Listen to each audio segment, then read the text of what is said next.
जो भी सर्टिफाइड भ्रष्टाचारी है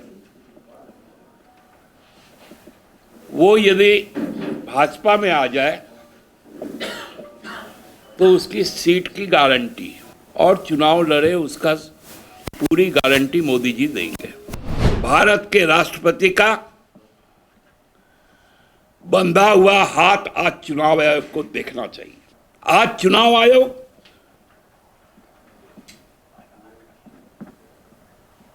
भी अंधा हो चुका है। इस राज्य में एनडीए की एक बैठक हुई अभी कुछ देर पहले,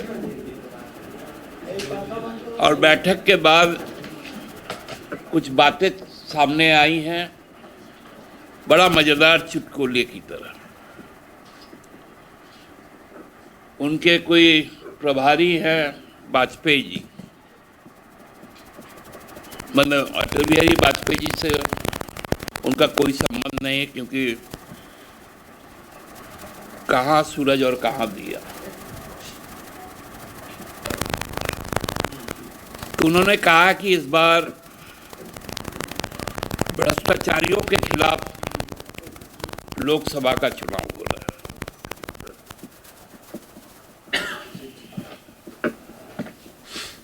अचानक से सब कोई चौंक गए कि अचानक भाजपा क्यों भ्रष्टाचार पे बोलने लग गया, क्योंकि चुनाव लड़ने का पहला शर्त तो आज यही है कि जो भी भ्रष्टाचारी है वो भाजपा में आए और चुनाव लड़े, उसका पूरी गारंटी मोदी जी देंगे। क्योंकि मोदी जी के द्वारा जो भी सर्टिफाइड भाजपाई है, जो भी सर्टिफाइड भ्रष्टाचारी है, वो यदि भाजपा में आ जाए तो उसकी सीट की गारंटी। झारखंड में भी हम लोगों ने देखा जो सीबीआई के आरोपी और कन्विक्टेड लोग हैं उनको भी दिया जा रहा है टिकट।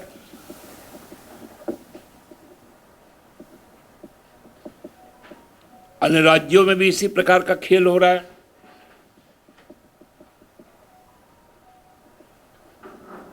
हम लोगों ने देखा कि आंध्र प्रदेश में जो तथाकथित दिल्ली का लीकर स्कैम है, उसके एक अप्रूवर उनको उनके सहयोगी दल टीडीपी ने, जो वाईएसआर कांग्रेस के पहले लोकसभा सदस्य थे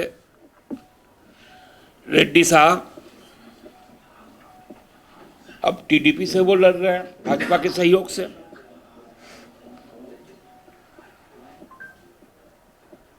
अजित पवार के लोग लड़ रहे हैं, नारायण राणे के लोग लड़ रहे हैं।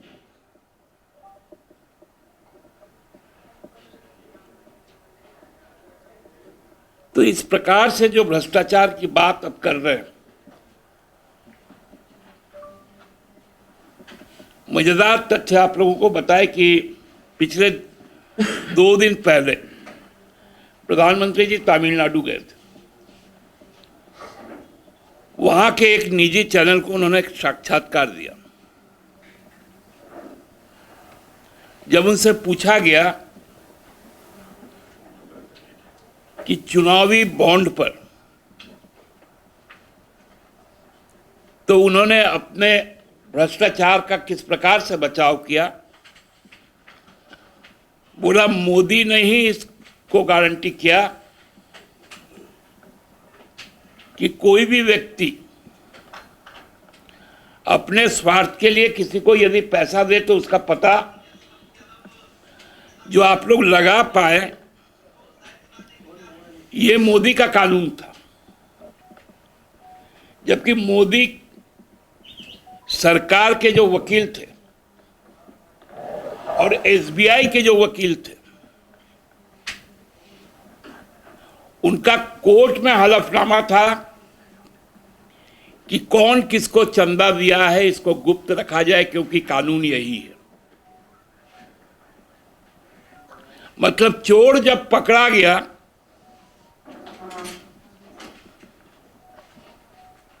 तो वो बोला ये मेरा चोरी का तमगा है।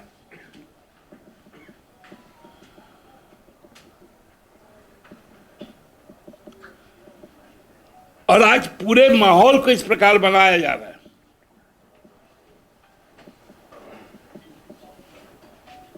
मैं कल भी आपको कहा था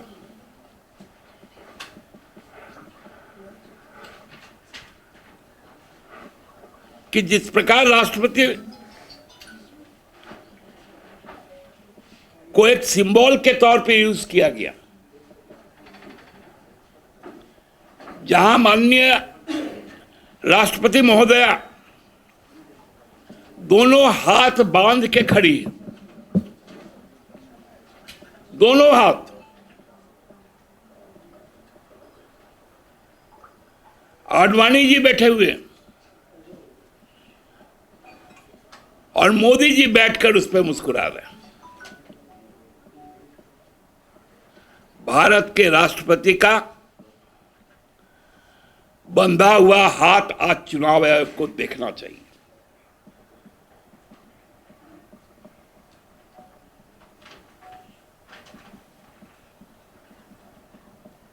आज चुनाव आयोग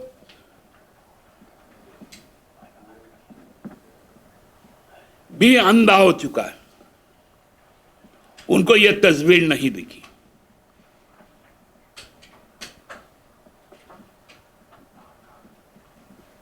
क्या चुनाव आयोग जो राष्ट्रपति का चुनाव भी संपन्न करवाता है, वो राष्ट्रपति के बंधे हाथ को देखकर चुप बैठ सकता है?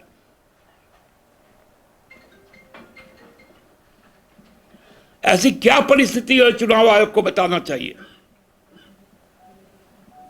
कि पीवी नरसिम्हा राव के पुत्र पीवी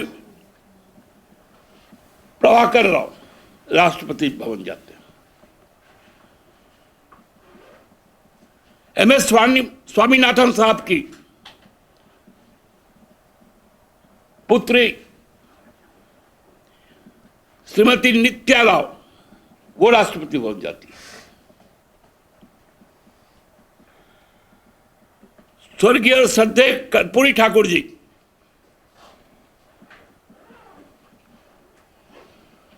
उनके बेटे श्री रामनाथ ठाकुर जी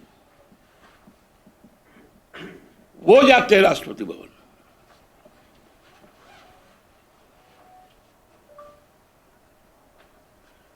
चौधरी चरण सिंह जी के पोते जयंत जी जाते हैं राष्ट्रपति भवन। क्या आडवाणी जी यदि स्वस्थ नहीं है तो क्या उनके परिवार में लोग और कोई नहीं है कि वो राष्ट्रपति भवन तक जाए? या आडवाणी जी यदि घर पे कुर्सी पे बैठ सकते हैं तो व्हील चेयर पे जाए? कई बार ऐसा हुआ है। राष्ट्रपति को लेकर आए, पीछे तिरंगा लगा रहे, भारत रत्न भी बैठा रहे और अहंकारी राजा भी बैठा रहे और राष्ट्रपति का हाथ बंधा रहे। चुनाव आयोग को इस पर संज्ञान लेना चाहिए। यह राजनीतिक भ्रष्टाचार है।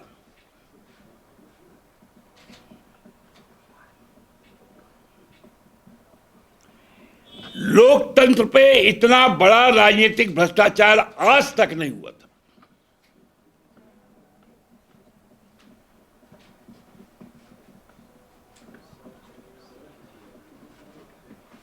आप बताइए, क्योंकि एक आदिवासी महिला है, इसके पहले दलित थे, उनके साथ इस तरह का व्यवहार होगा?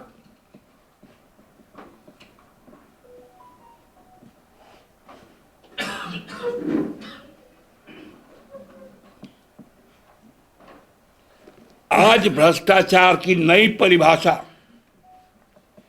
गढ़ने का काम भारतीय जनता पार्टी कर रही है।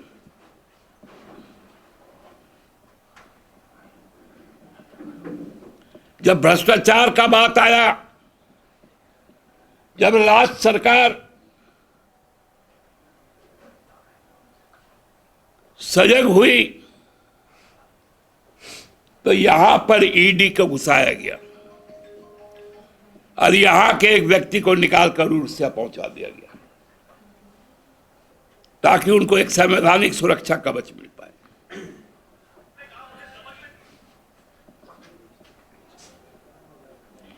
पीएमएलए का जहां साबित होता है मनी ट्रेल का, ईडी चुप रहता है। जहां एक सिविल नेचर का है, वहां ईडी सक्रिय हो जाती है।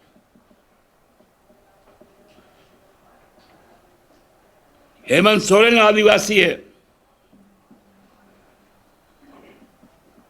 वो जेल में रहेगा।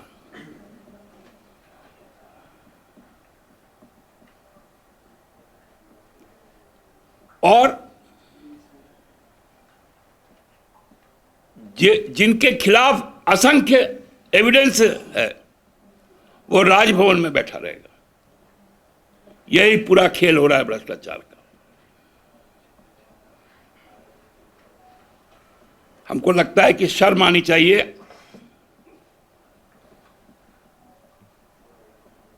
भाजपा को इस भ्रष्टाचार पर बोलने के लिए। महंगाई पे बोलिए, बेरोजगारी पर बोलिए,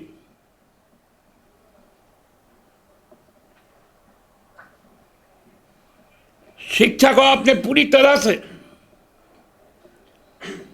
व्यवसायीकरण कर दिया, स्वास्थ्य को कर दिया।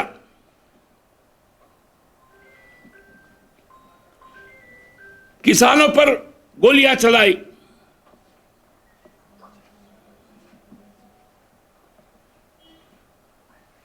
उस पर नहीं बोलेंगे, अपने काम पर नहीं बोलेंगे।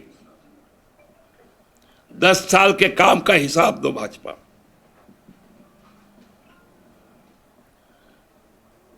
लोगों को मत भटकाओ। आपके जो सबसे बड़े सहयोगी दल है कांग्रेस, वो तो पूरे देश भर में घूम घूम के सिर्फ ओबीसी का मुद्दा बनाने की कोशिश कर रही है। ये सब तो आ ही नहीं रहा है कई भाषणों में, अगर मतलब यूं कहे जो बड़े नेताओं के मुंह से कांग्रेस के। आप कांग्रेस के जो घोषणा पत्र है उसमें जो 5 गारंटियां और 5 गारंटियों में 5-5 एडिशनल गारंटियां, उसको आप शायद नहीं पढ़े होंगे। उसकी कॉपी मैं अपने कांग्रेस के मित्र को कहूंगा कि आप तक पहुंचा दे, तो फिर नहीं, मेल आईडी ने पांडे जी का नाम से ही चल जाता है। ये तो हवा चलाने में माहिर है, तो वही हवा इनको वो दस्तावेज पहुंचा देगा। गिरनार सिंह जी का वापसी हो गया, बहुत बहुत स्वागत है। गिरनार जी सेकुलर पॉलिटिक्स करते थे, सेकुलर पॉलिटिक्स के वाहक है। समझ गए कि पाखंडियों के साथ रहना नहीं। अभी बहुत सारे लोग भाजपा से निकलेंगे, और मैं तो कह रहा हूं बहुत सारे जो घोषित टिकट है वो भी कटेंगे झारखंड में। देखिए, गिरिनाथ बाबू इस राज्य के बड़े नेता हैं। राजद के लंबे समय तक प्रदेश अध्यक्ष रहे, मंत्री रहे। उनके पूरे परिवार का एक कालखंड रहा है गढ़वा पलामू इलाके में, चतरा के इलाके में। हमको लगता है कि हमारे गठबंधन में इससे बहुत मजबूती आएगी।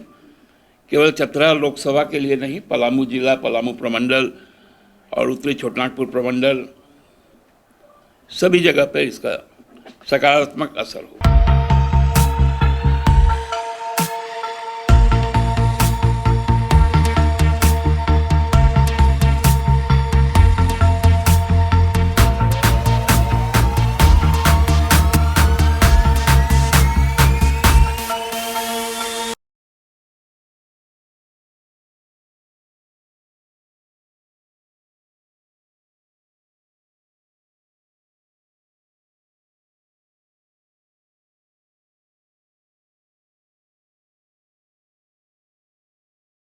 The follow-up.in. Like. share, and subscribe. www.thefollowup.in